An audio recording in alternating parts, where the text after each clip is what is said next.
In this scene, you can see our ray tracer at work. I will now take you through a bunch of the subtle things you might not have noticed going on in our ray tracer. The first is 2D planes. The actual floor in this is represented by a 2D plane. You can see this as the gray floor in the video.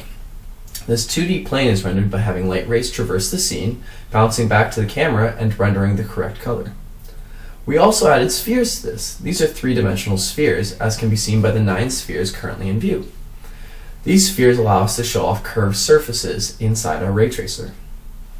The next thing you want to take notice of is the reflections. The second ball from the left can show a perfect reflection.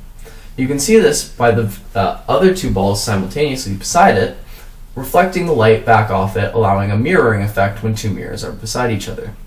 This is done by having light rays hit the ball, traverse back to the camera, and resulting in a 0 loss of energy. After this, we have 2 different material types. One is a plastic material seen on the far right, the other is a metallic material seen on the far left. We also added an anti-aliasing effect, which allows us to smooth the balls, as can be seen on each one. However, this is done over time, so at the beginning of the video you'll notice a lot of shaking. This is because the anti-aliasing effect can't properly take hold until the scene stabilizes. Now you can see our roll-a-ball game in conjunction with our ray tracer. I will use the WASD keys to move the ball around, as shown in the video. These balls can collide with any other spheres in the scene and show proper physics. You can notice that the reflections of my ball, the center ball, as it moves around, correctly reflecting the light based off of the scene.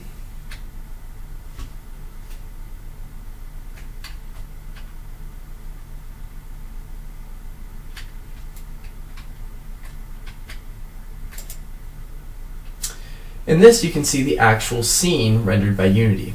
Take note that there is actually no color in the rendered scene. You can see this is live because I can move around. All the color is actually being rendered by our shader ray tracer that we have attached to this scene that is connected with individual objects in the scene, such as these spheres, and is then conjoined with our ray tracer.